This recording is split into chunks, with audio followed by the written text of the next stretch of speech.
प्रिय छात्र छात्राओं, पिछले पीरियड में हम चंद्रग्रहणा से लौटती हुए जो कविवर केदारनाथ अग्रवाल इनके द्वारा लिखित ये पाठ प्रारंभ कर दिया गया है, उसकी कुछ अंश हमने तुम लोगों को समझा दिया है। आज आप आगे चलते हैं। कहां तक के हो गया जानते हो?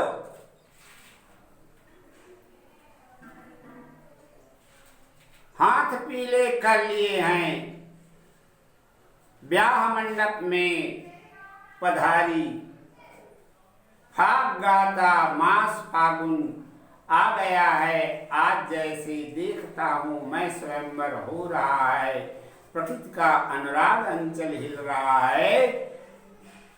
तक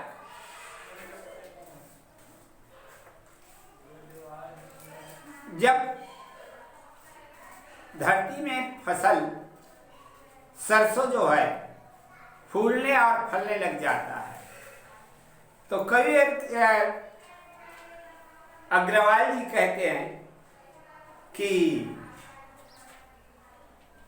हाथ पीले कर लिए हैं।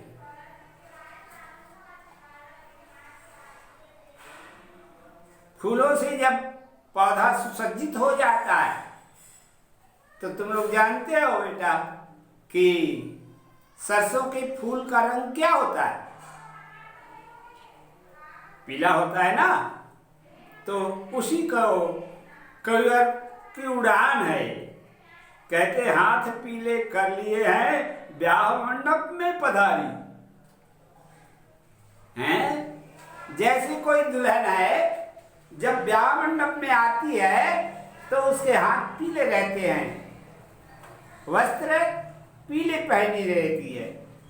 तो इसी भाव को लेकर कवियर कहते हैं हाथ पीले कर लिए हैं, ब्याह मंडप में पधारी, फाग गाता मास फागुन आ गया है आज, जैसे फागुन के महीने में ब्याह प्रारंभ हो जाता है। तो जैसे फागुन का महीना आता है, हम देखते हैं कि अधिकांश जो रबी फसल सरसों है उसमें इस प्रकार की स्थिति आ जाती है, फूलने और फलने के दिन आ जाते हैं। तो उसी भाव को लेकर के कविवर अग्रवाल जी कहते हैं कि फाग गाता मास फागुन। कहते हैं कि फागुन महीने के आने पर जो आनंद और उल्लास से शरीर जो है पुलकित होता है, ऐसा लगता है कि यह मास फाग गा रहा है। फाग जानते हो ना? अरे होली में जो फाग गीत गाते हैं जी, वही उसी भाव को लेकर कहता है आ गया है आज, जैसे।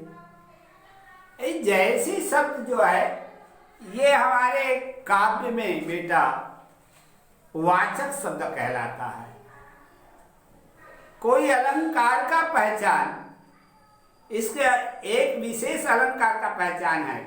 जैसे इसको कहते हैं उत्प्रेक्षा अलंकार।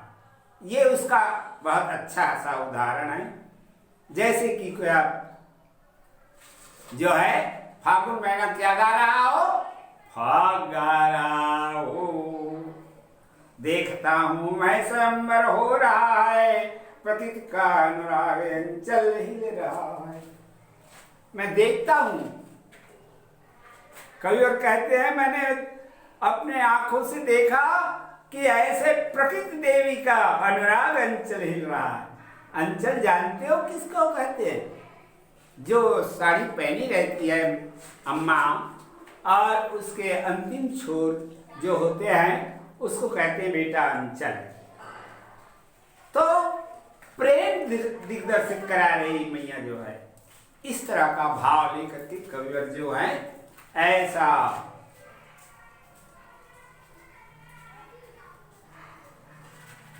आगे देखते हैं इस विजन में दूर व्यापारिक नगर से प्रेम की प्रिय भूमि उपजाऊ अधिक है, और पैरों के तले है एक पोखर, उठ रही इसमें लहरियां। नील तल में जो उगी है घास भूरी, ले रही वह भी लहरियां। आ जाओ यहां तक के देखते हैं क्या। कई बार कहते हैं इस विजन में दूर व्यापारिक नगर से प्रेम की प्रिय भूमि उपजाऊ अधिक है।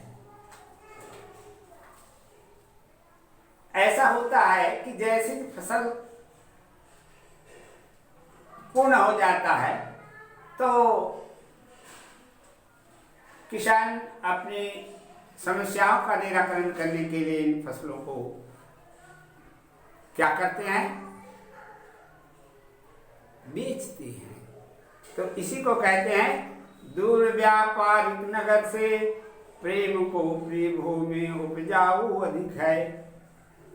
ये जो उपजाऊ भूमि है, उर्वरक जिसमें भरा हुआ है, और इस तरह से बड़े प्रेम और श्रद्धा के साथ यह धरती हमको उत्पादन देती है। और पैरों के तले है एक पोखर, उठ रही इसमें लहरियां। अब पैरों के तले धरती माता के नीचे क्या, जैसे तुम लोग देखते हो कि हमारे भारतवर्ष के उत्तर में है हिमालय, और दक्षिण में क्या है, सागर, हिंद महासागर। कवि का उड़ान कहते हैं कि और पैरों के तले में है एक पोखर। जहां पर इनका अवलोकन कर रहे हैं कविवर, वहां पर एक पोखर है, एक तालाब है, उठ रही इसमें लहरियां। और तालाब में जब हवाएं जब चलती है, कोई तालाब में ही नहीं चलती, हवा जैसे बह रही है तो तालाब में जो पानी है उस हवा के कारण उसमें कुछ हलचल होते हैं, और उसी हलचल में लहर उत्पन्न हो जाता है। कई बार कहते हैं उठ रही इसमें लहरियां। नील तल में जो उगी है घास भूरी, ले रही वह भी लहरियां। नील तल में जानते हो पानी का रंग क्या होता है, पानी का कोई रंग नहीं होता, परंतु बेटा जब अथाह सागर में जब पानी रहता है तो यद्यपि उसका कोई रंग नहीं, परंतु लगता ऐसा है कि इसका रंग नीला है। नील तल में जो उगी है घास भूरी, उस नीचे भाग में जो घास उगी हुई है वो भी आनंदित है। लहरिया का मतलब है आनंद।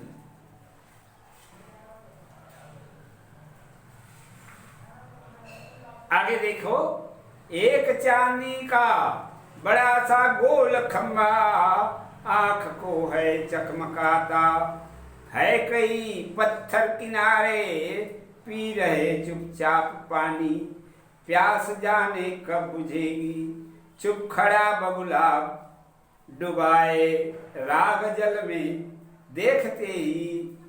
देखते ही मीन चंचल, ध्यान निद्रा त्यागता है, चट दबाकर चोंच में नीचे गले में डालता है।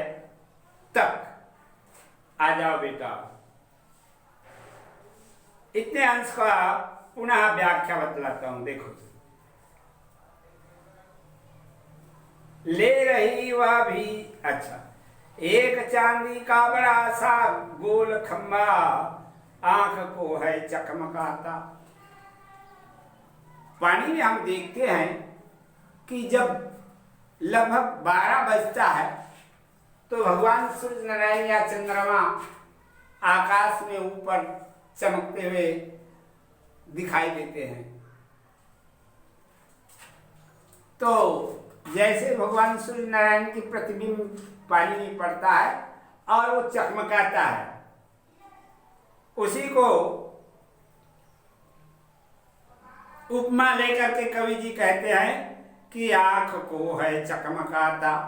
उस देखने से उसको ऐसा लगता है कि कोई खंभा है और पानी की लहर के कारण ये इधर उधर हिलता सा दिखाई देता है, चकमकाता है, चमकने लगता है कई पत्थर किनारे पी रहे चुपचाप पानी।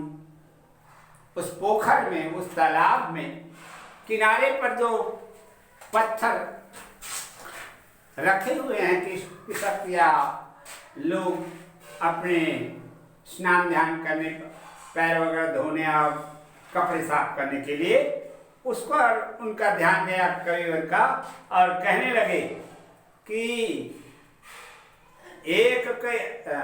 कई पत्थर किनारे पी रहे चुपचाप पानी, क्योंकि उसका कुछ भाग पानी में रही है, ऐसे एकदम जो है अलग नहीं है पानी से लगा हुआ है।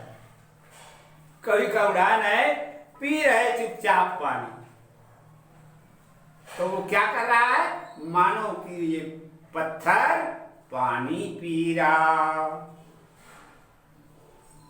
पी रहे चुपचाप पानी, प्यास जाने कब बुझेगी। ये कवि का उदाहरण, इसको कौन सा अलंकार कहेंगे बताओ? इसको कहेंगे बेटा रूपक। क्यों कहेंगे रूपक? जहां उपमेय में उपमान का आरोप होता है वहां पर रूपक कहते हैं। देखो, पत्थर को कह रहा है पानी पी रहा, रूपक भी है और मानवीकरण अलंकार का बहुत सुंदर उदाहरण है। निर्जीव को जहां सजीव बता दिया जाता है उसी का नाम मानवीकरण है। पत्थर कभी पानी पिएगा? नहीं पीता, परंतु कवि का उदाहरण है, लगता है कि मानो ये पत्थर पानी पी रहा है, परंतु पीता ही रहा है। तो कब बुझेगी इनकी प्यास? चुपचाप खड़ा बगुला डुबाए टांग जल में, देखते हैं मौन चंचल ध्यान निद्रा त्यागता है। देखते हैं मीन चंचल।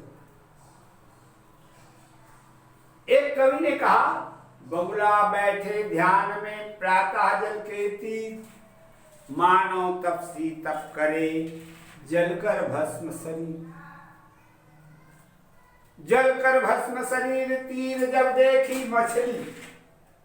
जैसे ही जब अपने किनारे पर मछली देखता है तो ध्यान भंग हो जाता है बगुले का और टप से उस मछली को खा जाता है। तो देखते ही मीन चंचल ध्यान निद्रा त्यागता है, चट दबा कर चोंच में नीचे निगल डालता है ना? ये तो देखते हो कि बगुला जो होता है जैसी करीब में आती है मछली, तुरंत उसको चोंच में पकड़ लेता है और पकड़ करके खा जाता है। इस प्रकार से ये व्याख्या हुआ बेटा। अब आगे पीरियड में हम पढ़ेंगे कि आगे जो अंश है वो एक पीरियड में पूरा हो जाएगा। ठीक।